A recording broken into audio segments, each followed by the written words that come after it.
போன பக்கம்லாம் வெற்றி அடைவது எப்படி, வெற்றி அடைவது எப்படி, வெற்றி அடைவது எப்படின்னு கூவி கூவி வெற்றியை வித்துட்டு இருக்கோம்.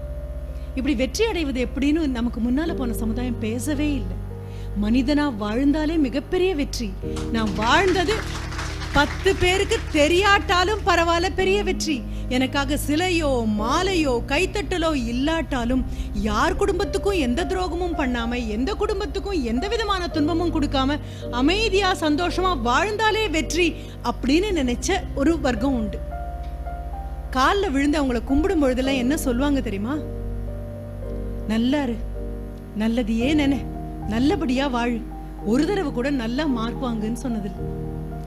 நல்லா மார்க் வாங்கன்னு ஒரு தடவையும் சொன்னதில்லை. 200க்கு 200 நீ வாங்க கடவுது அப்படின்னு முன்னோர்கள் யாரும் வாழ்த்தினதாக இல்லை. நல்லா படி அப்படின்னு சொல்றதை விட நல்லத படி அப்படின்னு சொன்ன தாய் தகப்பன் இருந்திருந்தாங்க. இப்ப எல்லாவற்றையும் விட்டுட்டோமா, நல்லா படி நல்லா படி நல்லா படின்னு சொல்லிட்டு அது நல்லதைத்தான் படிச்சுதா அப்படின்னு கூட நமக்கு தெரியாத சூழல்ல வந்து நிற்கிறோம். இந்த வெற்றியிலிருந்து கொஞ்சம் மாறுபட்டு இன்னைக்கு நீங்க வீட்டுக்கு போனதுக்கு அப்புறம் குழந்தைங்க கிட்ட பக்கத்துல உட்காந்து சொல்ல வேண்டிய ஒரு விஷயம் இருக்கு. நீ இது வாங்கினா இப்படி ஆவ, அது வாங்கினா அப்படி ஆவ அப்படின்னு சொல்லி குழந்தைங்களுக்கு போதை ஊட்டுற மாதிரி வெற்றிகளை பத்தி சொல்றதை நிறுத்திடலாம். ஏன்னா ஒரு அண்ணல் காந்தியை நீங்க அடையாளம் காட்டும் போது வெற்றி அடைவது எப்படின்னு யாரும் பக்கத்துல நின்று சொல்லவே இல்லை. நல்ல மனிதனா நீ எப்படி வாழணுங்கிறத பத்தி மட்டும்தான் சொல்லியிருக்காங்க. எண்ணங்களை நீ எப்படி வச்சுக்கணும்னு மட்டும்தான் அம்மா சொன்னாங்க. நான் போய் இந்த பிறை நிலாவை, இந்த நிலாவை நான் பார்க்கணும், இந்த சந்திரன் நான் பார்க்கணும், இந்த சந்திரன் என் கண்களுக்கு தெரியல அப்படின்னா இன்னைக்கு நான் சாப்பிட மாட்டேன், இன்னைக்கு நான் விரதம் இருந்துருவேன், அதை பார்த்ததுக்கு அப்புறம் தான் நான் சாப்பிடுவேன்னு சொன்னா அம்மாவுக்கு பதிலாக குழந்து போய் நின்று ஆகாயம் புற தேடினதாகத்தான் ஒரு அண்ணல் காந்தியை நம்ம அடையாளம் காண்றோம். இது எதுக்குள்ளேயும் வரல. அம்மா நீ இப்படி படிக்கணும்னு சொல்லல, நீ எனக்கு இப்படி எல்லாம் சத்தியம் கொடுத்துட்டு போய் எதுவுமே இல்லை. கொஞ்சம் அந்த வாழ்க்கைக்குள்ள போய் பார்க்கலாம். என் கைவசம் வந்த ஒரு ரொம்ப அழகான ஒரு கதை. இந்த கதையை உணர்ந்துதான் இதுக்கு முன்னால ஒரு தலைமுறை போச்சு. அந்த தலைமுறையை உங்களுக்கு ஞாபகப்படுத்துறதுக்காக தான் இந்த கதை. ஒரு ஃப்ளைட் கமாண்டர், விங் கமாண்டர், அவர் நின்றுட்டு இருக்காரு. அவருக்கு மிகப்பெரிய ஒரு பொறுப்பு. இது 2017ஓட தொடர்புடைய கதையே இல்லை. என்னுடைய வயது இருக்கக்கூடிய 60 தொட்ட நபர்கள் யாராவது இருப்பீர்களே ஆனால் இந்தியா எத்தனை போர்களை தாண்டி தாண்டி தாண்டி கையை ஊனி கரணம் பாஞ்சு இந்தியா 2017 வந்து நின்றுருக்குன்னு தெரியும். நேற்று ஒரு கல்லூரிக்கு போன போது ஒரு குழந்தை என்கிட்ட கேட்டாங்க, 99% மோசமாவே இருக்காங்க, ஒரே 1% தானே எல்லாரும் நல்லா இருக்காங்க அப்படின்னு சொன்ன போது அந்த குழந்தைகிட்ட கேட்டேன், மீறி போனா உனக்கு 18 வயசு இருக்கும். எல்லாரும் சொல்றத பார்த்து, ஊரே சொல்றத பார்த்து 99% மோசம் தயவு செஞ்சு முடிவு எடுக்காதேமா. 99% நல்லவர்களாகத்தான் இந்தியாவில் இருக்காங்க. அந்த 1% மட்டுமே பார்த்துட்டு இருக்கிறதுனால, பூதக்கண்ணாடி வச்சு மோசமா போனதை மட்டுமே பார்த்துட்டு இருக்கிறதுனால நீ தப்பா புரிஞ்சுக்கிட்டடா அப்படின்னு அந்த குழந்தைகிட்ட சொன்னேன். நான் சொல்லக்கூடிய இந்த கதை நடக்கக்கூடிய காலகட்டம் கண்டிப்பாக வேற. அந்த விங் கமாண்டர் தன்னுடைய வாழ்க்கை குறிப்புல ஒரு மிக அழகான ஒரு சம்பவத்தை சொல்றாரு. எனக்கு ஒரு புதிய பொறுப்பு கொடுத்திருக்காங்க. என்ன பொறுப்பு அப்படின்னா, போர்ல இறந்து போன ஒரு ஃப்ளைட் ஆபீசர், அவருடைய பேர் விக்ரம் சிங். அவர் உடைய உடல், அவர் இறந்து போயிட்டாரு. காக்பிட்ல இருந்து அந்த விமானத்தினுடைய பற்றி எரிஞ்ச அந்த விமானத்தினுடைய அந்த விமானம் ஓட்டி உட்கார்ற இடமான அந்த காக்பிட்ல இருந்து அவருடைய உடம்பனுடைய சிதைந்து போன ஏதோ ஒரு கிலோவோ 2 கிலோவோ சதையை மட்டும்தான் சுரண்டி இவங்களால எடுக்க முடிஞ்சிருக்கு. அதையும் அவருடைய சவப்பெட்டியில வச்சு, ஆனாலும் அந்த பெட்டிக்கு ஒரு கனம் வேணும் அப்படிங்கிறதுக்காக மண்ணையும் மரத்தூளையும் போட்டு நிரப்பி அந்த பெட்டியை தயாரா வச்சிருக்காங்க. என்ன அப்படின்னா, அவருடைய தகப்பனாருக்கு அவருக்கு செய்தி அனுப்பியாச்சு, நீங்க வரணும், வந்து இவங்களுக்கு கடைசியாக நடக்கக்கூடிய அந்த இறுதி என்னெல்லாம் சடங்குகள் செய்யணுமோ அதுல நீங்க பங்கெடுக்கணும். இதுவரைக்கும் இப்படி ஒரு செய்தியை சொல்லக்கூடிய மிக சோகமான சூழலுக்கு தள்ளப்படாத அந்த விங் கமாண்டர் முதல் முறையாக அந்த குடும்பத்தை சேர்ந்த ஒரு தகப்பன் கிட்ட மகன் இறந்து போன செய்தியை சொல்ல போறாரு. மிக கொடுமையான விஷயம்தான். ஹெலிகாப்டர்ல அந்த தந்தை வந்து இறங்க போறாரு. மிக வயது போன ஒரு தந்தை. இங்க நின்றுட்டு இருக்கக்கூடிய இந்த விங் கமாண்டர் ரொம்ப யங்கான ஒரு மிக இளமையான ஒரு மனிதர். தன்னுடைய ஃப்ளைட் ஆபீஸ்ல ஒருத்தருக்கு இந்த துர்மரணம் எங்க நடந்திருக்கு? போர் முகத்துல நடந்திருக்கு. சரி, பாக்குறாரு. பார்த்தா 80 வயதான அந்த தந்தை ஹெலிகாப்டர்ல இருந்து அவரை கூட்டிட்டு இறக்கி கீழே கூட்டிட்டு வராங்க. வெள்ளையா ஒரு வேட்டி கட்டி இருக்கக்கூடிய ஒரு கிராமத்து ஒரு மனிதனுடைய எல்லா ஜாடையும் இருக்கக்கூடிய ஒரு நபர் வந்து இவர் முன்னால நிற்கும் போது இவர் மீண்டும் மீண்டும் எச்சல் கூட்டி மிடறு முழுங்கிக்கிறாரு. எப்படி நான் சொல்ல போறேன்? பெரும்பாலும் யுத்த களத்துல ராணுவ வீரனாக ஒரு நபர் இறந்து போயிட்டாருங்கிற செய்தியை சொல்லவே எங்களால முடியாது. செய்தியை சொல்லி அவருடைய உடலை வந்து வாங்கிக்கோங்கன்னு சொல்லும் பொழுது குடும்பம் பூரா வந்து கேட்கறது என்னவாக இருக்கும் தெரியுமா? முகத்தை பார்க்கணும், அந்த குழந்தை முகத்தை பார்க்கணும் அப்படின்னு. இங்க கேட்டா காண்பிக்கிறதுக்கு ஒரு சில கிலோக்கள்ல இருக்கக்கூடிய சதை மட்டும்தான் இருக்கே தவிர கடவுளே அவர் கேட்டக்கூடாது, இதை நான் எப்படி சமாளிக்க போறேன் அப்படி இவர் நிற்கும் பொழுது அந்த 80 வயதான மிக சாதாரணமான கிராமத்தை சேர்ந்த ஒரு தந்தை, எந்த விதமான வசதியும் வாய்ப்பும் எதையும் பார்த்திராத ஒரு தந்தை வந்து நின்னு இந்த விங் கமாண்டர் கிட்ட கேக்குறாரு, நான் என்ன பண்ணணும்? கண்ணுல கொஞ்சம் கூட ஒரு சொட்டு தண்ணி கூட கிடையாது அந்த அப்பாவுடைய கண்கள்ல. தாயார் இல்ல, தந்தை மட்டும்தான் மிச்சம் இருக்காரு, 80 வயது. வந்து நின்னு கேக்குறாரு, நான் என்ன பண்ணணும்னு சொல்லுங்க, எங்க போகணும், என்னெல்லாம் நான் செய்ய வேண்டிய கடமைகள். இவருக்கு ஆச்சரியம் தாங்கல. இவ்வளவு குரல்ல எந்த விதமான சலனமோ வருத்தமோ எதுவும் இல்லாம கண்கள் உலர்ந்து போன நிலையில ஒரு 80 வயதான மனிதன், இறந்து போன மகனுடைய உடலை பத்தி கேட்க வந்த மனிதன் இப்படி கூட இவ்வளவு ஒரு வீரத்தோட பேச முடியுமான்னு. குரல்ல வீரமோ ஆவேசமோ இல்ல, மிக மென்மையான குரலாக இருக்கு. இன்னொன்னு கேட்கிறாரு, எனக்கு ஒரு சின்ன விண்ணப்பம், இன்று மாலை எனக்கு ஊருக்கு கொண்டு போய் எல்லாம் சவடக்கம் செய்யறதுக்கு ஒண்ணுமே யாரும் இல்லை, இங்கேயே தான் பண்ணணும். ஒரு மிலிட்டரியில நீங்க என்ன விதமான ஒரு ராணுவ முறைப்படி அவருக்கு மரியாதை கொடுத்து அவருடைய அடக்கம் செய்வீர்களோ அப்படியே, அதுல நான் என்ன செய்யணும்னு சொல்லுங்க. அதுக்கு அடுத்தது அவர் ரொம்ப அழகா சொல்றாரு, உங்களுடைய மிக நெருங்கிய நண்பனும் உங்களுடைய கீழே வேலை பார்த்த ஒரு ஆபீசரை நீங்க இழந்திருப்பீங்க, என்னுடைய குழந்தைய நான் இழந்திருக்கேன், இது 2 பேருக்குமே பொதுவான ஒரு சோகம். அடுத்தது என்னுடைய மகனுடைய நண்பர்களை நான் கண்டிப்பாக சந்திக்கணும். அதுக்கும் அடுத்தது இரவுல அவன் தங்கிய அறையில நான் தங்கணும், நாளை காலையில நான் திரும்பி போயிடுவேன், அவ்வளவேதான், எனக்கு சொல்றதுக்கு எதுவும் இல்லை. மிக இயல்பாக அந்த கடைசியாக ஒரு ராணுவ வீரனுக்கு என்னெல்லாம் மரியாதை கொடுக்கணுமோ அந்த மரியாதையை கொடுத்தாச்சு, அந்த அடக்கம் முடிஞ்சாச்சு. அப்பாவான இந்த 80 வயதான இந்த நபர் போய் அவருடைய தன் மகனுடைய எல்லா நண்பர்கள்கிட்டையும் பேசுறாரு. அந்த விக்ரம் சிங் அப்படின்னு சொல்லக்கூடிய விக்ரம் ராத்தோர் சிங், அதுதான் பேர், நான் கதையா சொல்லல, நடந்த சம்பவத்தை சொல்ல. அத்தனை பேர்கிட்டையும் பேசுறாரு, மகன் எப்படி இருந்தான்லாம் கேட்கிறாரு. இரவு இவருக்காக தனியாக ஒரு அறை வச்சிருக்காங்க.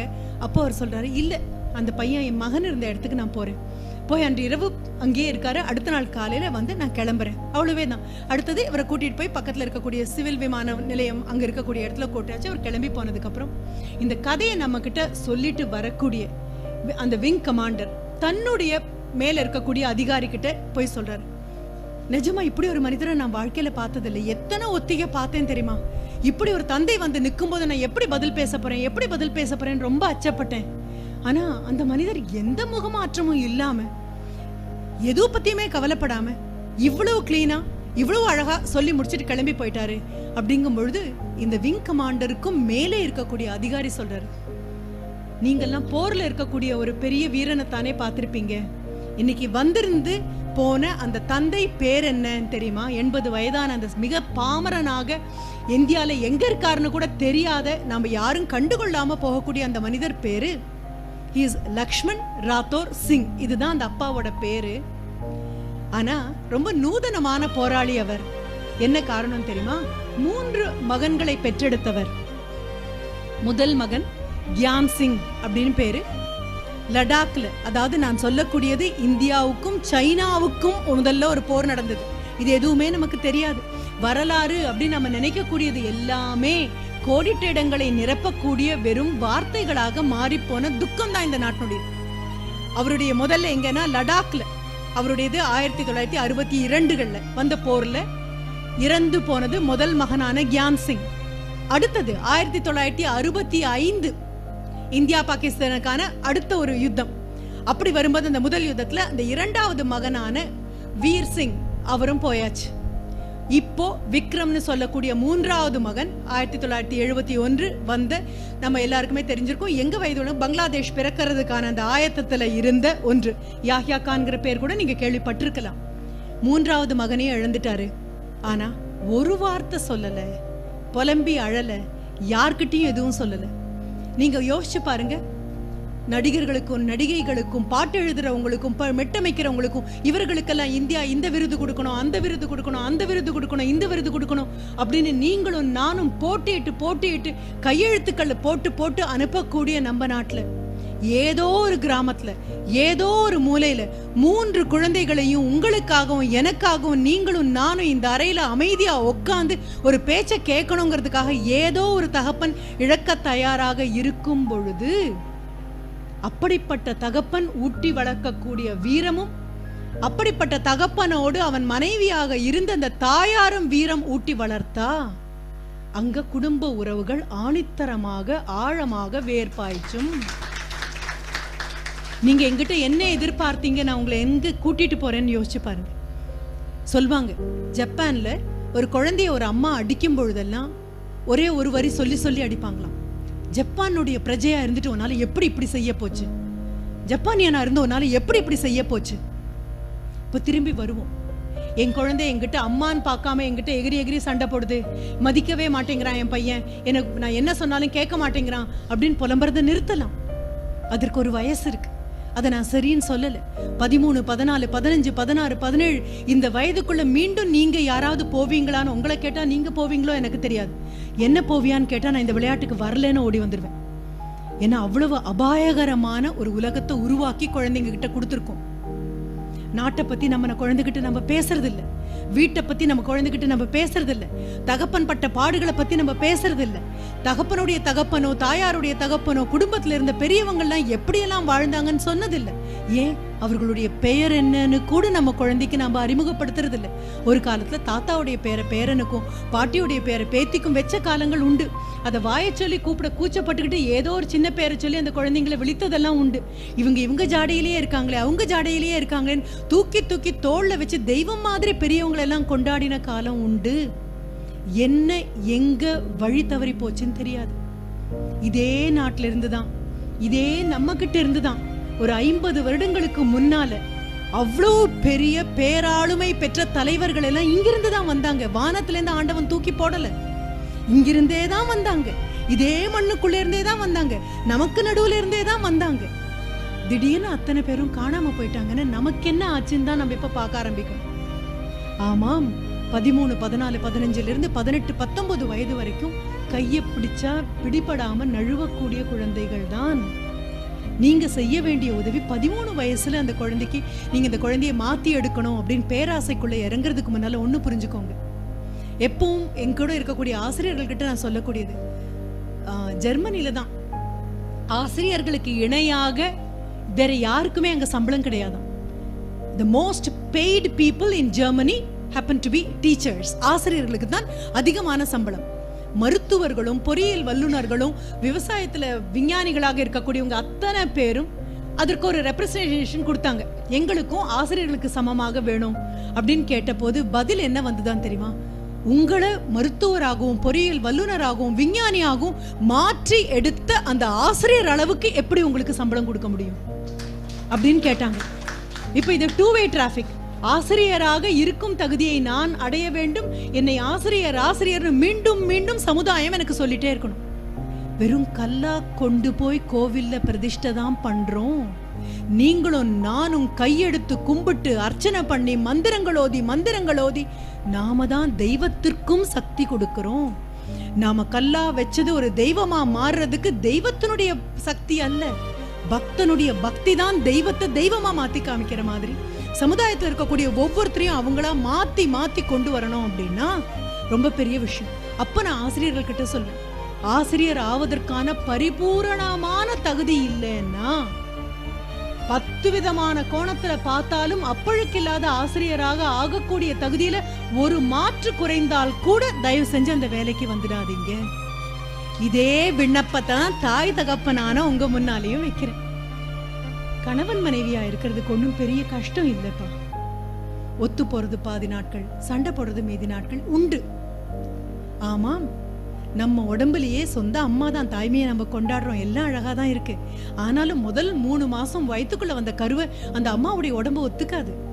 கண்ணில் ஒரு சின்ன தூசி விழுந்தா கசக்கி கண்ணு வெளியில அனுப்புற மாதிரி வாந்தி எடுக்கும், வயிற்ற பெறட்டும், தலை சுத்தும். புதிதாக உடம்புக்குள்ள வந்த உயிரை ஒத்துக்க மாட்டேன் அந்த அம்மாவுடைய உடலும் மனசும் சொல்லும் பொழுது மனசு மீண்டும் மீண்டும் சொல்லும், இல்ல நீதானே அடுத்தது இதை பராமரிக்கணும், நீதானே இதை காப்பாற்றணும். பிறக்கிறது வெறும் குழந்தை மட்டும் இல்லை. நாங்க அப்படிதான் நினைச்சிட்டு இருக்கோம். என்னுடைய ஒரு மாணவர் சொன்னாரு, எனக்கு ஒரு மகன் பிறந்திருக்கிறான்னு சொல்றதுக்கு பதிலாக அவர் சொன்னாரு, இட்ஸ் a பாய் அப்படின்னு சொன்ன போது நான் சொன்னேன், சன்னுன்னு சொல்லி பழகு அப்படின்னு சொன்னேன். பிறக்கிற வரைக்கும் தானே ஆனா பெண்ணா, பிறந்ததுக்கு அப்புறம் மகனா மகளான்னு இல்லையா பேசி பழகணும் அப்படின்னு சொன்னதுக்கு அப்புறம் அடுத்ததும் சொன்னேன், இது நாள் வரைக்கும் வெறும் கணவன் மனைவியா இருந்த நீ தாயும் தகப்பனுமாக பிறந்திருக்கீங்கப்பா. குழந்தை மட்டும் பிறந்ததுன்னு யார் சொன்னாங்க? எல்லாருக்கும் மிட்டாய் கொடுக்குறீங்க, எல்லாருக்கும் கல்கண்டு கொடுக்குறீங்க, எல்லாருக்கும் இனிப்பு கொடுக்குறீங்க. குழந்தை பிறந்ததற்காக இல்ல. இதுவரைக்கும் மனைவியா இருந்த பெண்மணி ஒரு தாயாகவும், இதுவரைக்கும் கணவனாக மட்டுமே இருந்தவன் ஒரு தகப்பனாகவும் அந்த குழந்தையோட சேர்ந்து பிறந்திருக்கீங்க. மாமியாராவும் மாமனாராவும் இருந்தவங்க எல்லாம் தாத்தா பாட்டியா பிறந்திருக்காங்க. வெறும் நாத்தனார் நீங்க பார்த்தேல்லாம் அத்தையா பிறந்திருக்காங்க. ஒரு சித்தப்பா பிறந்திருக்காரு, ஒரு மாமா பிறந்திருக்காரு, ஒரு பெரியம்மா பிறந்திருக்காங்க, ஒரு பெரியப்பா பிறந்திருக்காங்க. உறவுகள் அத்தனையும் அந்த ஒத்த குழந்தையோட 10 மாசம் காவல் காத்து நின்னு பிறந்திருக்கு அப்படின்னா பெரிய பொறுப்பு பிறந்திருக்குன்னு அர்த்தம். விலங்குகளாகட்டும், செடி கொடிகளாகட்டும், இல்ல பறவைகளாகட்டும், யாரும் இந்த பொறுப்பை தட்டி கழிக்கவே இல்லை. கணவன் மனைவியா 1000 ஆசாபாசங்கள் நமக்குள்ள இருக்கலாம். கணவன் மனைவியா நமக்குள்ள கருத்து வேறுபாடுகள் 1000 இருக்கலாம். என்னதான் ஈருடல் ஓருயிர் அப்படிங்கிற வசனம் காதுக்கு இனிமையாக இருந்தாலும் பல நேரங்களில் நம்ப முடியாத சூழலாகவும் நமக்கு மாறலாம். 2 பேர்னா 2 பேர் தான் அர்த்தம். விட்டு கொடுக்கும் போது விட்டு கொடுக்குறோம், ஒத்து போகும்போது ஒத்து போறோம், கண்டிக்கும் போது கண்டிக்கிறோம், கனிவா இருக்கும் போது கனிவா இருக்கிறோம். 2 பேரும் சேர்ந்து இந்த வாழ்க்கையை எவ்வளவு செம்மையா நடத்த முடியும். இதுதான். ஆனா ஒரு குழந்தைன்னு ஒண்ணு வந்ததுக்கு அப்புறம் நம்ம மீண்டும் மீண்டும் புரிந்து கொள்ள வேண்டிய விஷயம், கணவனுக்கும் மனைவிக்கும் 1000 தகராறு இடையில வரலாம், அப்பா அம்மாக்கு நடுவில் வரக்கூடாது. நான் பல மேடைகள்ல மீண்டும் மீண்டும் சொல்றது, நம்ம பெத்தவங்க முன்னாலேயும் நமக்கு பிறந்ததுக்கு முன்னாலேயும் தயவு செஞ்சு சண்டை போடாதீங்கன்னு சொல்லுவேன். நம்ம பெத்தவங்க முன்னால நீங்க சண்டை போட ஆரம்பிச்சீங்கன்னா வாழ்க்கை மேல இருக்கிற நம்பிக்கை அவங்களுக்கு போயிடும். நாம பெத்தது மேல நீங்க சண்டை போட்டீங்கன்னா திருமணம்ங்கிற எண்ணத்தின் மேலேயே அவங்களுக்கு நம்பிக்கை இல்லாம போயிடும். இப்ப இந்த பொறுப்புக்குள்ள வரலாம். அவ்வளவு சுலபம் இல்லைம்மா. எல்லாரும் ரொம்ப சுலபமாக தாலி கட்டி 3வது முடிச்சு விடுந்த அடுத்த நிமிஷம் வீட்டில் உள்ள பெரிய பாட்டி கேட்பாங்க, ஏதாவது விசேஷம் உண்டா? திரும்பி பாருங்க, இதெல்லாம் நம்ம கிண்டல் பண்ண காலங்கள் உண்டு. 3வது முடிச்சு விடுறதுக்குள்ள ஏதாவது விசேஷம் உண்டா, அந்த பெரியவங்களே இப்படிதான் அப்படின்னு சொல்லி. ஆனா சடைஞ்சுகிட்ட காலம்லாம் போயாச்சு. ஏதாவது விசேஷம் உண்டான்னு கரிசனத்தோடையும் அக்கறையோடையும் பயத்தோடையும் கேட்கக்கூடிய காலத்துக்குள்ள வந்துட்டோம். கருத்தரிப்பு மையங்கள் அப்படின்னு சொல்லக்கூடியது வீதிக்கு 4 வர அளவுக்கு விபரீதமான ஒரு வாழ்க்கை நெறிக்குள்ள நம்ம போயிருக்கோம். என்னுடைய மாணவிகளோ மாணவர்களோ இதை பத்தி பிரச்சனையா சொல்லும்பொழுது நான் என்ன சொல்வேன் தெரியுமா? அந்த குழந்தைங்க கிட்ட, உன் கையில இருக்கக்கூடிய மொபைலையும் உன் கையில இருக்கக்கூடிய லேப்டாப்பையும் தயவு செஞ்சு எங்கேயாவது தூக்கி வீசிட்டு தொடர்பு எல்லைக்கு வெளியில நீங்க 2 பேரும் கண் காணாத தூர தேசம் போய் ஒரு 3 நாள் சந்தோஷமா இருந்துட்டு வாங்கடா. நீங்க விட்டுட்டு போனதுனால ஒண்ணு இங்க குடிமொழிக்கு போக போறது இல்ல. ஐயோ நான் விட்டுட்டு போனா வியாபாரம் என்ன ஆகும்? பல நேரங்களில் 3 நாள் நம்ம இல்லை, 4 நாள் நம்ம இல்லைன்னா இன்னும் பல வாடிக்கையாளர்கள் அதிகமா வந்து சேர்ந்திருப்பாங்க. இது ஒரு சின்ன நினைப்பு தான். நான் விட்டுட்டு போனா என்ன ஆகும்? ஒரு அழகான நூதனமான ஒரு ஈகோனுடைய வெளிப்பாடு. மிக இயல்பாக ரொம்ப சுலபமாக குழந்தைங்க இறங்கிடுறாங்க. இந்த ஒரு பத்திரிகை கொடுத்து திரும்புறதுக்குள்ள அடுத்த நிமிஷம் விவாகரத்துன்னு இறங்குறாங்க. கல்வி கொடுத்தாச்சு. நம்ம இத்தனை பெண்களுக்கு கல்வி கொடுத்துட்டோம். ஒரு தனி பெண்ணுக்கு கல்வி கொடுத்தோம் அப்படின்னா குடும்பமே கல்வி கற்ற மாதிரி, ஆணுக்கு கல்வி கொடுத்தால் ஆண் மட்டுமே, பெண்ணுக்கு கொடுத்தால் குடும்பமே கற்றது அப்படின்னு சொன்னதை நம்பினோம். இத்தனை பெண்களுக்கு கொடுத்துருக்கோம். ஆனாலும் எல்லாரும் அச்சத்தோட வாழணும். எல்லாருக்குள்ளேயும் ஒரு பயம், எந்த நம்பிக்கையும் யாருக்குள்ளேயும் இருக்கிற மாதிரி தெரியல அப்படின்னா கொஞ்சம் வந்த பாதையை மீண்டும் பார்க்கணும். நான் சொன்னேன் இல்லையா, 3 குழந்தைகளை கொடுத்து நாட்டுக்கு கொடுத்துட்டு மௌனமா திரும்பி போன தகப்பன்கள் எல்லாம் வாழ்ந்த நாடு இது. அப்போ என்ன பண்ணணும்? நாங்க ஒரு சாதாரண மனிதனாக என் மனதில் 1000 ஆசைகள் இருக்கலாம். ஆனா தகப்பனாக அதற்கு எனக்கு எந்த விதமான அனுமதியும் கிடையாது. சொல்வாங்க நம்மளுடைய உபநிடதங்கள்ல ரொம்ப அழகாக வருமா, யார் முன்னால எதெல்லாம் செய்யக்கூடாது அப்படின்னு சொல்லிட்டு. ஒரு ஆசிரியர் பார்க்க இதெல்லாம் செய்யக்கூடாது, அப்பா அம்மா பார்க்கும்போது இதெல்லாம் செய்யக்கூடாது, நண்பன் முன்னால இதெல்லாம் செய்யக்கூடாது, ஊர் பெரியவர்கள் முன்னால இதெல்லாம் செய்யக்கூடாது, கணவன் முன்னால செய்யக்கூடாதது, மனைவி முன்னால செய்யக்கூடாதுன்னு சொல்லிட்டே வந்து யாரும் இல்லாமல் அந்தரங்கமாக நான் மட்டும் இருக்கும் பொழுது கூட நான் செய்யக்கூடாததுன்னு ஒரு பெரிய கேட்டலாக்.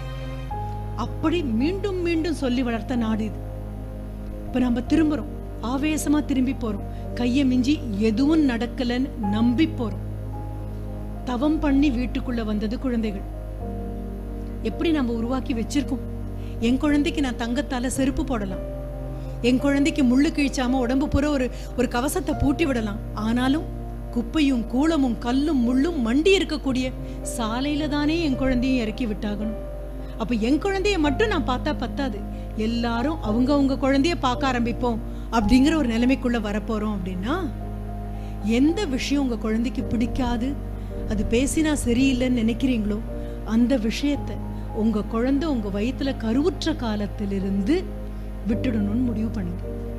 தோள் தாங்காத பொறுப்பை தூக்கி வைக்கக்கூடிய அளவுக்கு உங்க தோள்களுக்கு வலு இருந்தால் மட்டும்தான் தாயாகவும் தகப்பனாகவும் இருக்க முடியும். மேடம், நீங்க சொல்றது ரொம்ப சுலபங்க. ஆனாலும் இல்லப்பா, சொல்றது சுலபம், செய்யறது அதை விட சுலபம். அதனாலதான் நான் சொல்றேன், செய்யறது கடினமாக இருந்தா மேடையில மைக் முன்னால பேச மாட்டேன். சொல்றது சுலபம், செய்யறது அதை விட சுலபம். நம்ம முன்னோர்கள் கண்டிப்பா செஞ்சுட்டு போயிருக்காங்க. குழந்தை வயிற்றுல இருக்கும் பொழுதே அம்மா மனதுல நெகட்டிவான எண்ணங்கள் வரக்கூடாது, மாறுபட்ட எண்ணங்கள் வரக்கூடாது. எந்த நாட்டுல வயிற்றுல குழந்தை இருக்கக்கூடிய பெண்ணை தெய்வம் மாதிரி கொண்டாடுறதுக்கு ஒரு நாடு காமிங்க பார்க்கலாம். அமெரிக்காவில் இருக்கக்கூடிய பெண்கள் எல்லாமே சொல்லக்கூடியது என்னன்னா, இந்தியா மாதிரி நாடுல ஒரு குழந்தையை பெத்துக்கிறது எவ்வளவு பெரிய ஒரு மகா பெரிய விஷயம் தெரியுமா? ஏன்னா இந்த பக்கம் திரும்பினா ஒரு அத்தை, அந்த பக்கம் திரும்பினா ஒரு சித்தி, இந்த பக்கம் திரும்பினா ஒரு மாமி, ஒண்ணு இல்லைன்னா அடுத்த வீட்டு அக்கா, எதிர்த்த வீட்டு ஆண்டி, ஏதோ ஒரு பெண்மணி கூட நின்று இந்த 10 மாதத்துக்கும் துணை இருப்பாங்க. அது மட்டும் அல்ல, ஆண்களும் பக்கத்துல நின்று பார்த்து நீ நல்லதா பாட்டு கேளு, நல்ல சாப்பாடா சாப்பிடு, கை நிறைய வளையல் போட்டுக்கோ, நல்ல அழகான மருதாணி வச்சுக்கோ, தலை நிறைய பூ வச்சுக்கோ, சந்தோஷமாரு, நல்ல விஷயத்தை கேளு சொல்லி சொல்லி சொல்லி பிரகலாதன் கதை அப்படிங்கிறது வெறும் கதை இல்ல. அம்மா வயிற்றுக்குள்ள இருக்கக்கூடிய குழந்தை ஆனந்தமா இருக்கணும்னா, அம்மா ஆனந்தமா இருக்கணும்னு நம்பக்கூடிய ஒரே நாடு உலகத்துல உண்டுன்னா இந்த நாடு மட்டும்தான். இதெல்லாம் ஏதோ சடங்கு சம்பிரதாயம் நம்ம எல்லாம் விட்டுட்டு வந்துட்டோம். திருப்பி எடுப்போம். ஒரு கர்ப்பமான ஒரு பெண்மணி பஸ்ல ஏறாங்க அப்படின்னு சொன்னா ஒருத்தர் இல்ல எழுந்திருச்சு இடம் கொடுக்கணும், அத்தனை பேருமே எழுந்திருக்கணும். என்ன காரணம் தெரியுமா? அடுத்த தலைமுறையை தேர்ந்தெடுத்து வயிற்றுல சுமக்கக்கூடிய பெரிய பொறுப்புள்ள ஒரு பிரஜை இந்த பேருந்துல ஏறி இருக்காங்கன்னு அர்த்தம். யாரால முடியும்? ஏதோ ரேஷன்ல வாங்கின சர்க்கரையும் இல்ல அரிசியும் தூக்கிட்டு மூட்டை மாதிரி ஏறிட்டு வருதா? உயிர் துடிப்புள்ள ஒரு ஜீவனை வயிற்றுக்குள்ள ஒரு பெண்மணி தூக்கிட்டு இருக்காங்க அப்படின்னு சொன்னா சமுதாயமே அவளுக்கு மரியாதை கொடுக்கணும்னு முன்னால போன சமுதாயம் சொல்லி காமிச்சது. இல்லைன்னா தெய்வத்தை தாயுமானவன் அப்படின்னு லிஸ்ட்ல சேர்க்க மாட்டோம். தாயுமானவன் ஆண்டவனையே அம்மாவா மாத்தி காமிச்ச நாடு. இனி கொண்டாடலாம், நாம் ஒவ்வொரு விஷயத்தையும் கொண்டாடலாம். கணவனாக இருக்கிறது எப்படி, மனைவியாக இருக்கிறது எப்படின்னு பள்ளிக்கூடம் போய் பாடம் எடுக்க வேண்டிய தேவையில்லை. அவங்கவுங்க அப்பாவும் அம்மாவும் வாழக்கூடிய அழகான வாழ்க்கையை பார்த்தாலே உங்களுக்கு புரியும். 18 வயசுல உங்களுக்கு புரியாத அப்பாவை 28 வயசுல புரியும்.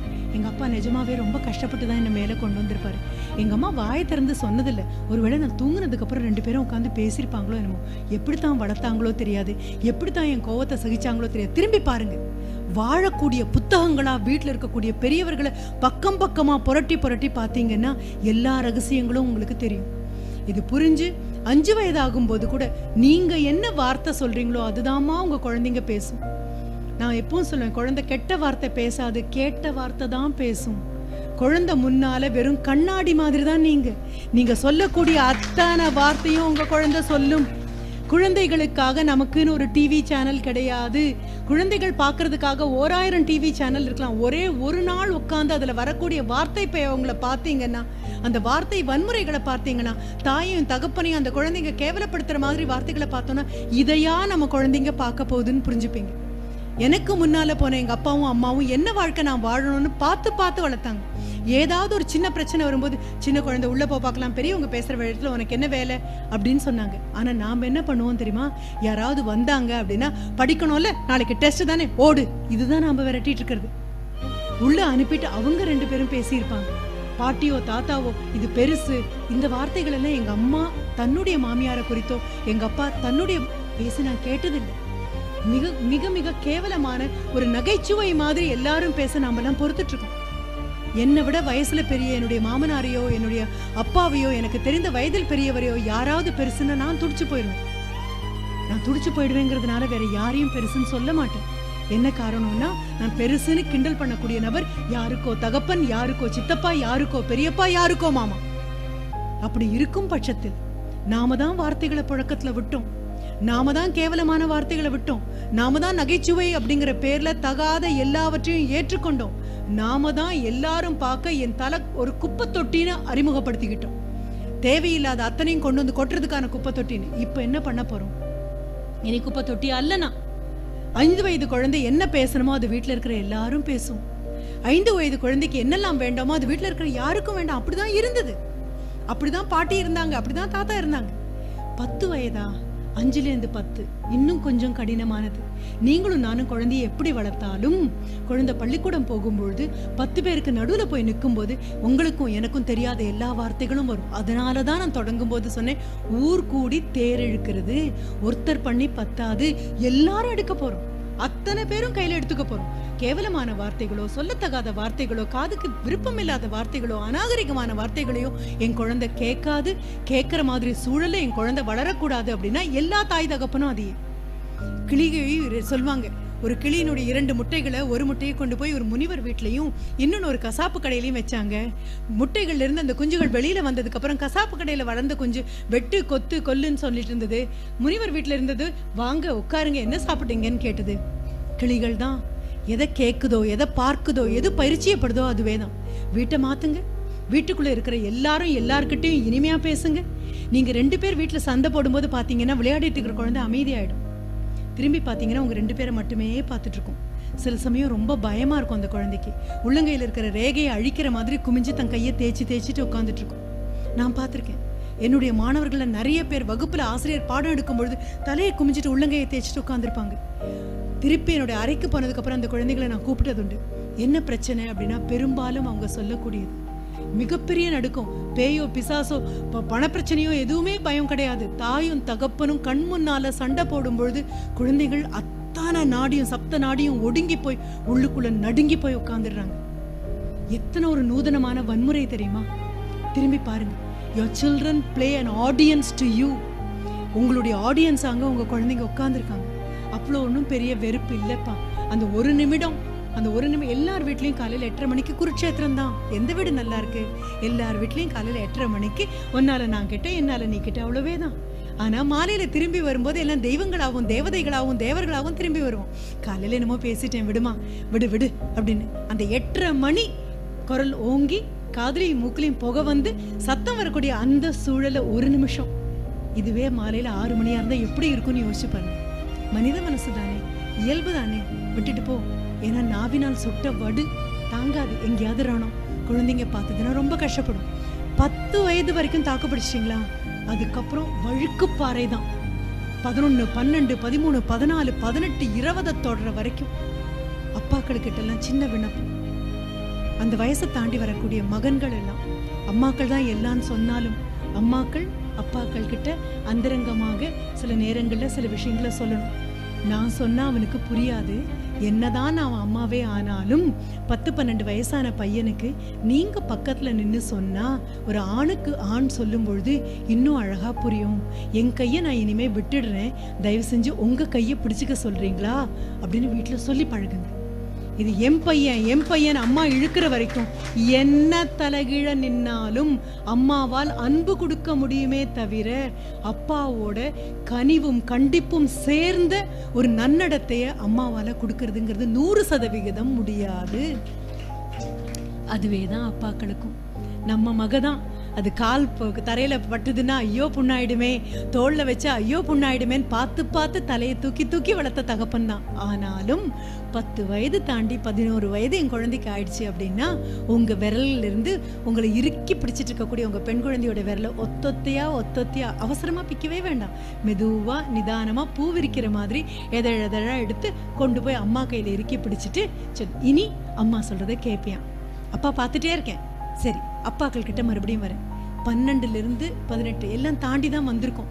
சின்ன அறையாக இருக்கிறதுனால அத்தனை பேரும் ஒரு குடும்பம் நம்ம ஒத்துக்கிட்டு தொடங்கிட்டு இருக்கிறதுனால இதுல அந்தரங்கங்கள் சத்தியமா கிடையாது.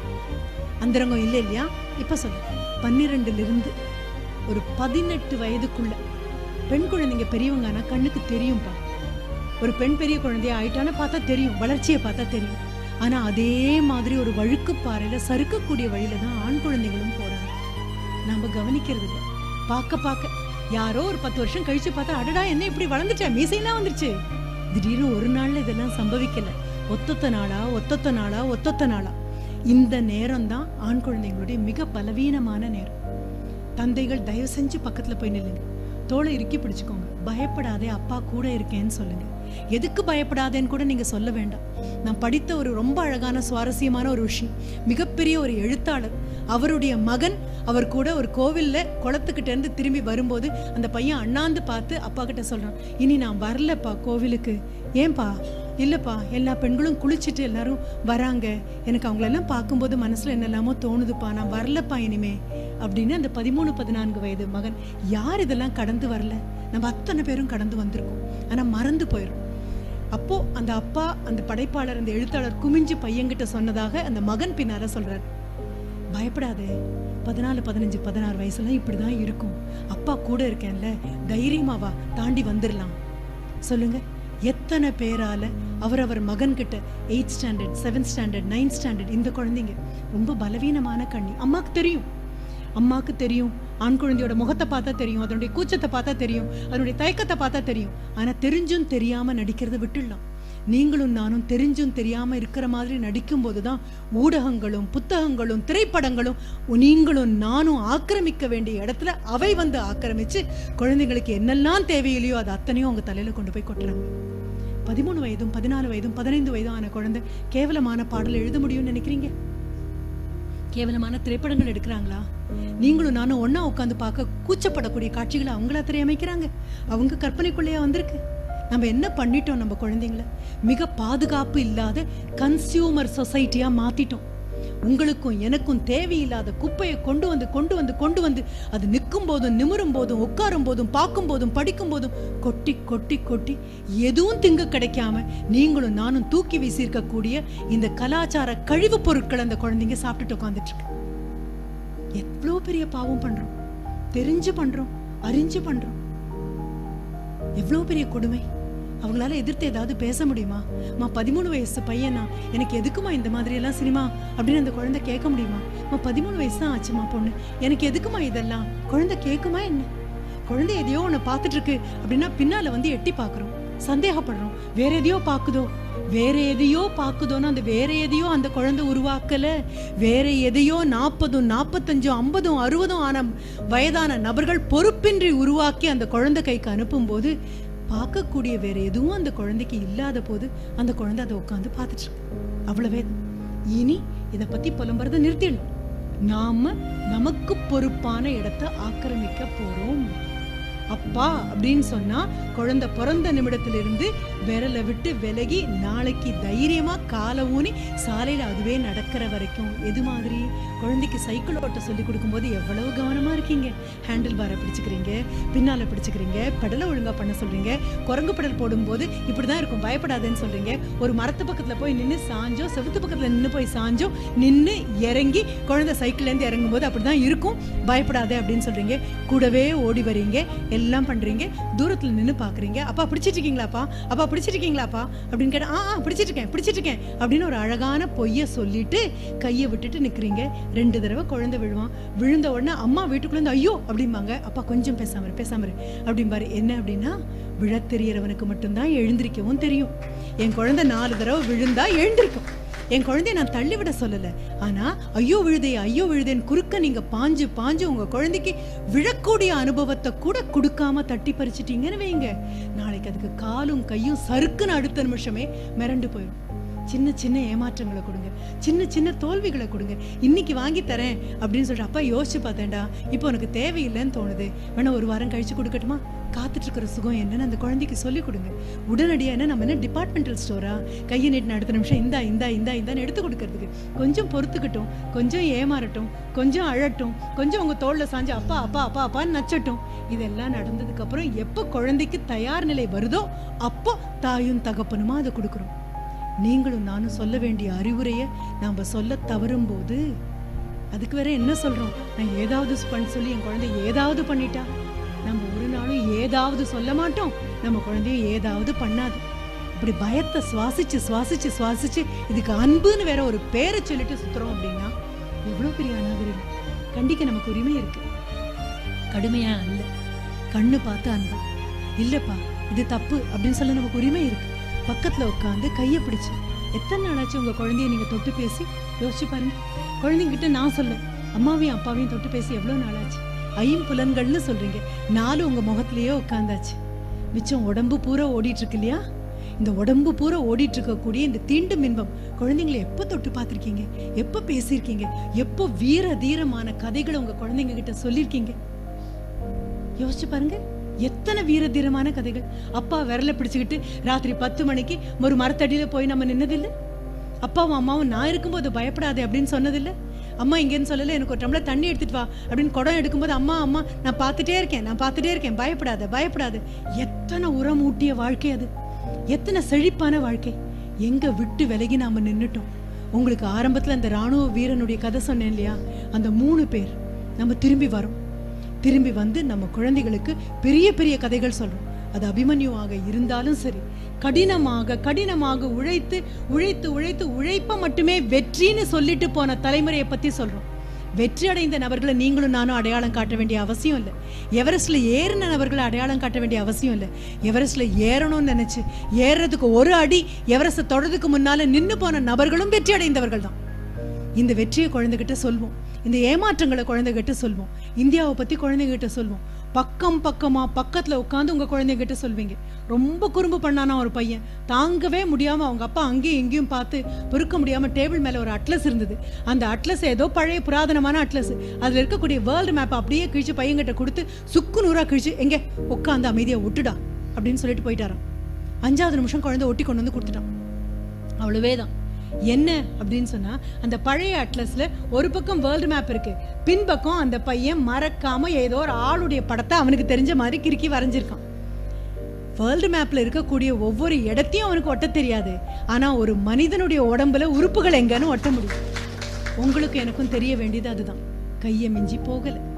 நம்ம போறோம், திரும்பி வீட்டுக்கு போறோம், சந்தோஷமா உட்கார்ந்து சாப்பிடுறோம். அம்மாவை அறிமுகப்படுத்தும் போது அப்பா பெருமையா, அதுதான் பாரதி சொல்லுவான், எந்தையும் தாயும் மகிழ்ந்து குலாவி இருந்தது மின்னாடு. தாயும் தகப்பனும் சந்தோஷமாக ஒருத்தர் பார்த்து சிரிச்சு பெருமையாக, இது என் கணவன் அப்படிங்கிற பெருமையோட அந்த மனைவியும், இது என் மனைவிங்கிற பெருமையோட, ஜோக்குக்காக கூட கிண்டலுக்காக கூட தன்னுடைய வாழ்க்கை துணைவியை பத்தி கேவலமாகவோ கிண்டலாகவோ பேசாத பேராண்மையோட ஆண்களும், ஒரு ஜோக்குக்காக கூட 4 பேர்கிட்ட புரியணும், அவங்க சிரிக்கணுங்கிற நக்கலாக கூட தன் கணவனை விட்டு கொடுக்காத பெருங்கருணையோட பெண்களும். ஒன்று பெருங்கருணை, இன்னொன்று பேராண்மை. இவங்க தாயும் தகப்பனா மாறும்போது அப்பாவை பார்த்து படி அப்படின்னு சொல்லக்கூடிய அம்மா, உங்க அம்மாட்ட கேள்டா எத்தனை நல்ல மனுஷி தெரியுமா அப்படின்னு சொல்லக்கூடிய கணவன். மனைவி கிட்ட நல்ல குணங்கள் இருக்கும் பொழுது குழந்தைங்க முன்னால வச்சு மனைவியுடைய தாய் தகப்பனை பாராட்டி பேசக்கூடிய கணவன். கணவன் கிட்ட நல்ல குணங்களை பார்க்கும் பொழுது குழந்தைங்க முன்னால வச்சு கணவனுடைய தாய் தகப்பனை பாராட்டி பேசக்கூடிய பெண்மணி. இது எல்லாமே நாம ஏதோ மூட பழக்க வழக்கம் நினைச்சு விட்டுட்டோம். இல்ல, வீட்டு வாசல்ல போடுற கோலம் எவ்வளவு நேர்த்தியானதோ அதை விட நேர்த்தியானது மனதுல போட வேண்டிய உறவுகளுக்கான கோலம். மறக்காம அந்த கோலங்களை செப்பனிடும். எதுவும் நம்ம கைமிஞ்சி போகல.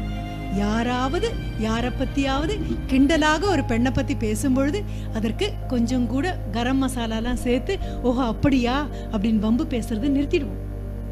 எந்த நாட்டுல வம்பு இல்லையோ அந்த நாட்டுல காற்று சுத்தமாக இருக்கும். அந்த நாட்டினுடைய காற்று அவ்வளவு சுத்தமாக இருக்கும். வம்பு வம்பு தானே நம்ம சுவாசிக்கிறோம். இப்போ அவங்க வீட்டுல என்னாச்சு, இவங்க வீட்டுல என்னாச்சு, கொஞ்ச நாளைக்கு உங்களுடைய தொலைக்காட்சி பெட்டிக்கெல்லாம் ஓய்வு கொடுங்க. ஏதோ ஒரு அறைக்குள்ள ஒரு 100 நாள் இத்தனை பேரை போட்டு அடைச்சு அதை எட்டி பார்க்கறது, அடுத்த வீட்டு விஷயத்தை எட்டி பார்க்கறது அநாகரிகம் இல்லையா? எத்தனை கேமராக்கள் வச்சிருந்தா தான் என்ன? நம்ம வீட்டில் அப்படி இருந்தால் எவ்வளோ கூச்சமா இருக்கும். அந்தரங்கத்தை எட்டி பார்க்க கூடாது. சொல்லுங்க, குழந்தைங்களுக்கு சொல்லுங்க, சிச்சி இதெல்லாம் தப்புடாமா, கூச்சமான விஷயம் இல்லை அப்படின்னு அம்மாவும் அப்பாவும் கூச்சப்பட்டு தலையை குமிஞ்சாலே குழந்தைக்கு தெரியும், ஓஹோ இது தவறு அப்படின்னு. நீங்க சொல்லுங்க, நீங்க சொல்றதை உங்க குழந்தைங்க கேட்கும். அதுக்கப்புறம் எண்ணி ஒரு 10 வருஷம் கழிச்சு இந்த சிக்கலோ சிடுக்கோ இல்லாது சின்ன சின்ன சிக்கல் சிடுக்கு வரும், இல்லைன்னு நான் சொல்லவே இல்லை. பொறுத்து போங்க. ரொம்ப கடினமான வாழ்க்கை சூழலை தாண்டி வராங்க. 13, 14, 15, 16 சாதாரணமான வயசு. ஊடகங்களும் அவங்கள சுத்தி இருக்கிறவங்களும் எத்தனை வன்கொடுமைக்குள்ள அவங்களை ஆளாக்குறாங்கன்னா ரொம்ப கடினமானது. மாலையில திரும்பி வரும்போது குழந்தையோட டிஃபன் பாக்ஸ்ல வச்ச சாப்பாடு அப்படியே 2 நாளா இருக்குன்னா நீங்களும் உங்க கணவரும் உட்காந்து பேசுறதுக்காச்சுன்னு அர்த்தம். திரும்பி வரக்கூடிய மகன் ஓடி போய் ரூம்ல வந்து கதவை அரைஞ்சு சாத்திக்கிறான், என்ன சொன்னாலும் சில்லுன்னு விடுறான் அப்படின்னா அவன் உடல் மொழி ஆரோக்கியமாக இல்லை அப்படின்னா நீங்களும் உங்களுடைய மனைவியும் உட்கார்ந்து பேசுற நாளாச்சு. உட்காந்து பேசணும். அடுத்த வீட்டு குழந்தைக்காகவா, அவங்க உங்க குழந்தைக்காக. அது போக நாட்டுப்பற்ற தயவு செஞ்சு குழந்தைக்கு ஊட்டுற சாப்பாடோட ஊட்டி கொடுங்க. எவ்வளவு பெரிய நாடு தெரியுமான்னு சொல்லுங்க. வெறும் நெகட்டிவாக இல்லாததெல்லாம் ஊதி ஊதி பெருசு பண்றதை விட்டுட்டு நல்ல விஷயங்களை குழந்தைங்களுக்கு சொல்லிக் கொடுங்க. உங்களுக்கு தெரியும், உங்க அப்பா அம்மா சொல்லி கொடுத்தாங்க, நீங்க சொல்லி கொடுக்க போறீங்க. உள்ளங்கையில வச்சு இதுக்கு எத்திக்கல் லெகசின்னு சொல்லுவோம். அறம் சார் உயில். எங்க அப்பா யார் தெரியுமா, எங்க அம்மா யார் தெரியுமா அப்படின்னு அண்ணாந்து உங்க குழந்தை பார்க்கணும்னா அண்ணாந்து போகக்கூடிய அந்த உயரத்துக்கு போங்க. நல்லத படின்னு சொல்லுங்க. நீங்க சொல்ற கதைகள் தான். வீட்டுக்கு போய் இந்த சனி ஞாயிறுல ஒரு அழகான ஒரு ஹோம்ஒர்க்கும் நான் கொடுத்துட்டு விலகிறேன். என்ன ஹோம்ஒர்க் தெரியுமா? ஒவ்வொரு வீட்லயும் உங்களுடைய ஃபேமிலி ட்ரீ, குடும்ப மரம் என்ன தெரியுமா? யாரு அம்மாவும் அப்பாவும் நடுவில் இருக்கிறதாச்சா? இந்த வேர்கள் என்னன்னு பாருங்க. எங்கிருந்து இந்த மரம் வந்ததுன்னு பாருங்க. தாத்தா பேர் என்ன, தாத்தாவோட தாத்தா பேர் என்ன, அவுரங்கசீப்பினுடைய அப்பா பேர் என்னவாக இருந்தா உங்களுக்கும் எனக்கும் என்ன? என்னெல்லாம் நம்ம வரலாறா படிக்கிறோம், எதெல்லாம் நம்ம கேட்குறோம். நம்ம குழந்தையுடைய தாத்தா பேர் என்ன, கொள்ளு தாத்தன் பேர் என்ன, சித்தப்பன் பேர் என்ன, மாமா பேர் என்ன, ஒண்ணு விட்டு அண்ணன் பேர் என்ன சொல்ல வேண்டாமா? நாம என்ன பனைமரங்களா, தென்னை மரங்களா, வாழை மரங்களா, பாக்கு மரங்களா? தனிமரம் தோப்பாகாதுன்னு சொல்றதுக்கு நம்ம ஒத்தொத்தரும் ஆலமரம் இல்லையா? ஆலமரம் தனிமரமும் தோப்பு தானே. ஒவ்வொரு குடும்பமும் ஆலமரம். போறோம் 10 விரலாலையும் குழந்தைய அரவணைச்சு எடுத்துக்கிறோம். சொல்றோம், எனக்கு கிடைக்காத பெரிய சொத்து நீ, என்னால முடிஞ்ச எல்லாவற்றையும் நான் உனக்காக செய்யறேன். ஆனா நான் பட்ட கஷ்டம் நீ கஷ்டப்படக்கூடாதுன்னு மட்டும் ஆண்டவங்கிட்ட வேண்டிக்கிறேன். நீ கஷ்டமே படக்கூடாதுன்னு நான் ஒரு நாள் வேண்ட மாட்டேன்.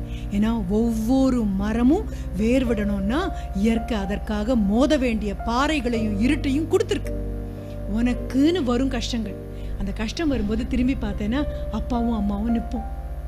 நாளைக்கு நீ மார்க் வாங்கி பெரிய ஆளாகிறதெல்லாம் கிடையாதுப்பா. ஊருக்குள்ள ஒரு பெருவெள்ளம் வந்தது அப்படின்னா ஓடி போய் 10 பேருக்கு உதவுற குழந்தையா நீ இருந்த அப்படின்னா அம்மா வயிறு குளிரும், அப்பா வயிறு குளிரும். இந்த நாட்டினோட பிரஜை. நான் உங்களுக்கு இது பல மேடைகளில் சொல்லியிருக்கேன், ஆனாலும் உங்ககிட்ட நான் சொல்லிட்டு போறேன். ஒரு பெருவெள்ளம் சென்னையில வந்த போது ஓடி ஓடி எல்லாருக்கும் உதவுனது எல்லாம் 200க்கு 200 வாங்கின குழந்தைகள் இல்லப்பா. நீங்களும் நானும் ஞாயிற்றுக்கிழமை சும்மா உட்கார வேண்டியதானே அப்படின்னு சொன்னா மாட்டேன்னு வீம்புக்கு அடிச்சு தள்ளிட்டு ஓடுற குழந்தை இருக்குல்ல. அப்ப தாத்தாவும் சொல்லிருப்பாரு, பாட்டியும் சொல்ற, அப்படித்தான்டா ஊருக்கு உதவுனண்டா, நீ உட்காராத, ஓடி விளையாடுற நேரத்துல உட்காருங்கிற அவங்க அம்மா, ஓடு அப்படின்னு சொல்லியிருப்பாங்க. அப்படி ஓடி ஓடி உங்க குழந்தை மாதிரியும் என் குழந்தை மாதிரியும் வசதியும் வாய்ப்பும் பார்க்காமல் அங்க இருக்கக்கூடிய பெரிய பெரிய சிமெண்ட் பைப்பில் குடும்பம் நடத்தக்கூடிய ஏழை மக்களுடைய 2-3 குழந்தைங்க தான் பாஞ்சு பாஞ்சு நீஞ்சி நீஞ்சி எல்லாருக்கும் உணவு பொட்டலம் கொண்டு போய் கொடுத்துருக்காங்க. கடைசியில மாடியில நின்று ஐயோ எனக்கு முடியலையேன்னு கூவன பெரிய பெரிய நபர்களுடைய குழந்தைகளுக்கெல்லாம் கொண்டு போய் கொடுத்துருக்காங்க. அப்படி கொடுத்த போது அவங்கள கூப்பிட்டு அந்த 3 குழந்தைங்களையும் கூப்பிட்டு கேட்டாங்க, ஏண்டா உங்களுக்கு பசிக்கலையா, உங்களுக்கும் சாப்பாடு கொடுக்குறோம், நீ கொண்டு போய் அங்கே கொடுத்துட்டு இருக்க அப்படின்ன போது அந்த 3 குழந்தைங்களும் என்ன சொன்னாங்க தெரியுமா? நம்ம குழந்தை சொல்லுமான்னு தெரியல, ஆனா நான் சொன்னேன், இந்த 3 ராணுவ வீரனுடைய அப்பா அந்த மாதிரி போர் வீரம் உள்ள 3 சின்ன குழந்தைங்க, வீரம்னு கூட அவங்களுக்கு தெரியாது. அந்த குழந்தைங்க சொன்னது, எங்களுக்கெல்லாம் பசி பழக்கம், அவனுக்கெல்லாம் பசி தாங்க மாட்டானுங்க, ஆனால் தான் கொண்டு போய் கொடுத்துட்டு இருக்கேன். சொல்லுங்க, உங்க குழந்தைங்கள கூட்டிட்டு போங்க, உங்க குழந்தைங்கள உணவு வேஸ்ட் பண்ணக்கூடாதுன்னு சொல்லுங்க. தயவு செஞ்சு இது மறுபடியும் நான் சொல்றேன், பிறந்த நாள் சந்தோஷமா கொண்டாடுங்க. ஆனா ஆர்ஃபனேஜுங்கிற அனாதை இல்லத்துல தயவு செஞ்சு போய் கொண்டாடாதீங்க. புரிஞ்சுக்கோங்க, அங்க இருக்கக்கூடிய குழந்தைகளுக்கு பிறந்த நாளும் கிடையாது, கொண்டாட பெற்றவர்களும் கிடையாது. நீங்களும் நானும் கொண்டாடி முடிச்சு திரும்பி வரும்பொழுது குழந்தைங்களுக்கெல்லாம் சாப்பாடு கொடுத்தோன்னு பெருமிதம் இருக்கலாம். எப்பவுமே கொடுக்கிறவனுக்கு கொஞ்சம் கர்வம் ஜாஸ்தி தான், வாங்குறவனுக்கு கூச்சம் கொஞ்சம் அதிகம் தான். அந்த குழந்தைகளுக்கான உணவுக்கான செலவை நீங்க அன்னைக்கு கொடுத்துருக்கலாம். நாம போய் உட்காந்து நம்ம குழந்தை பார்க்க அத்தனை பேருக்கும் பரிமாறி திரும்பி வந்து அடுத்த நாள் நம்ம குழந்தை மறக்காம பள்ளிக்கூடத்துல போய் சொல்லும், நாங்க ஒரு இல்லத்துல போய் எல்லாருக்கும் சாப்பாடு போட்டோம். கேவலமான கர்வம் வந்துடாம பாத்துக்கோங்க. சரி, அதுக்கு அடுத்து என்ன பண்ணணும்? நாம் மிக நுணுக்கமான விஷயம், இதெல்லாம் தெரியாம தானே நம்ம பண்றோம், அறியாம தானே போய் பண்றோம். என் குழந்தை பிறந்த நாளைக்கு எல்லாருக்கும் சாப்பாடு போட்டேன். இதை விட பெரிய சாப்பாடு போட்ட நாட்டுல இருக்கோம் நம்ம. ஏதோ இப்ப எண்ணி பார்த்து இல்லங்களுக்கு போயிட்டு இருக்கோம். அடுத்தது, எப்பொழுதுமே விளக்கை ஏத்தி வச்சு பிறந்த நாள் கொண்டாடுற கலாச்சாரம் உள்ளவங்க நாம. ஊதி அணைச்சு இருட்ட கொண்டாடுற ஆட்கள் இல்லை நாம. அது நான் என்ன சொல்ல வரேன்னு உங்களுக்கு புரியும். அதுக்கும் அடுத்தது, குழந்தைக்கு பிறந்த நாள் அப்படின்னா உட்கார வச்சு வீட்டில் இருக்கிறவங்க எல்லாம் அதுக்கு தலையில அரிசி போட்டு ஆசீர்வாதம் பண்ணி, அடுத்த வீட்டு ஆண்டி பக்கத்து வீட்டு ஆண்டி அம்மா அப்பா தெரிஞ்ச அத்தனை பேரும் தலையில அரிசி போட்டு ஆசீர்வாதம் பண்ணுவாங்க. மிக அழகான கலாச்சாரம். குழந்தை எல்லார் காலையும் தொடும், எல்லாரும் சேர்ந்து ஆசீர்வதிப்போம். எந்த காரியத்திற்காகவும் காலத்தொடல அந்த குழந்தை நம்ம அத்தனை பேர் அனுபவத்தையும் ஆனந்தத்தையும் வச்சு வாழ்வாங்கு வாழணும்னு நம்ம ஆசீர்வதிப்போம். அடுத்தது கோவில் ஒரு பூஜையாக இருக்கலாம், அல்லது நீங்க சர்ச்சுக்கு போறீங்களா அங்க ஒரு பூஜையாக இருக்கலாம். குழந்தைக்காக நமாஸ் அதிகமாக நம்ம இன்னும் 2 தடவை கூட தொழுகை பண்ணலாம். எல்லாரும் நல்லா இருக்கணும் அந்த குழந்தைக்கு சொல்லிக் கொடுப்போம். குழந்தையோட பேரை எழுதி அந்த கேக்கை வெட்டுற பழக்கத்துல இருந்து வெளியில வந்துடலாம். எதுவும் வெட்டுப்படுறதுக்காக நம்ம இல்லவே இல்லை, எல்லாம் சேர்றதுதான். அடுத்தது இந்த குழந்தைங்க என்ன பண்ணிடுது தெரியுமா? இந்த கலாச்சாரம் போதை மாற மாற மாற ஊடகங்கள்லையும் திரைப்படங்கள்லையும் பார்த்த காட்சியில அழகான அந்த கேக் எடுத்து ஒருத்தர் முகத்துல ஒருத்தர் பூசிக்கிட்டு கொண்டாடுறதாக நம்ம ஒரு காட்சியை பார்க்குறோம். நமக்கு கட்டுப்படி ஆகும்னு நினைக்கிறீங்க நீங்க? உணவுப் பொருளை முகத்துல பூசிட்டு அதுக்கு நாகரிகம்னு சொல்ற அளவுக்கு இந்தியா எப்படி அநாகரிகமா போச்சு? அந்த ஒரு கேக்கை உருவாக்குற அந்த நபருக்கு கூட தன் குழந்தைக்கு அவ்வளவு விலை மதிப்பு வாய்ந்த கேக் அவருக்கு கொடுக்க முடியாது. குழந்தைகிட்ட சொல்லுங்க, உணவுங்கிறது சாப்பிட்றதுக்கு. எந்த நாட்டில் உழவுக்கும் தொழிலுக்கும் வந்தனை செய்வோமோ அந்த நாட்டில் ஆணி வேராக கலாச்சாரம் பரவும். அடையாளம் காட்டுங்க. நீங்களும் நானும் சந்தோஷமா இருக்கிறதுக்காக ஊர் எல்லையில எல்லை காவல் தெய்வங்கள் மாதிரி யார் பெத்த பையனோ, யாருடைய கணவனோ, யாருடைய காதலனோ, யாருடைய மகனோ, யாருடைய சித்தப்பாவோ, யாருடைய பெரியப்பாவோ எல்லை தெய்வங்கள் மாதிரி மதுரை வீரன் சாமி மாதிரி உட்கார்ந்து இருக்கிறதுல தாண்டா நாம்பெல்லாம் வீட்டுக்குள்ள சந்தோஷமா இருக்கும். அறிமுகப்படுத்துங்க. காவல்துறையை அப்படி அறிமுகப்படுத்துங்க. ஒவ்வொருத்தரையும் பெருமையா அறிமுகப்படுத்துங்க. யாரையும் கீழ்த்தரமா பேசி மட்டும் சொல்லிடாதீங்க. அதே மாதிரி குழந்தைகிட்ட அரிசி எங்கிருந்து வருதுன்னு கேளுங்க. டிபார்ட்மெண்டல் ஸ்டோர்ல இருந்து வருதுன்னு சொல்லக்கூடாது. உழவுனா என்னன்னு தெரியணும், சேருனா என்னன்னு தெரியணும், கால் புதஞ்சு அதுல இறங்குறதுனா என்னன்னு தெரியணும். உழவன் கணக்கு பார்த்தா உழக்கு நெல்லு கூட அவன் வீட்டுக்கு மிஞ்சாதுங்கிற கணக்கு குழந்தைக்கு தெரியணும். ஆரோக்கியமா வழங்கப்பா. அதற்கப்புறம் நம்ம ஆர்ப்பாட்டங்கள் எதுவுமே தேவையில்லாம போயிடும். நிதானமா திரும்பி போலாம், அரவணைச்சுக்கலாம். கிடைக்காம கிடைச்ச இந்த வாழ்க்கையை கொண்டாடி கொண்டாடி வாழலாம். எல்லா தினங்களுமே கொண்டாட்ட தினங்களாக இருக்கும். எல்லா தினங்களுமே அனுபவ தினங்களாக இருக்கும். எல்லா தினங்களுமே சந்தோஷமான தினங்களாக இருக்கும். நன்றி, வணக்கம்.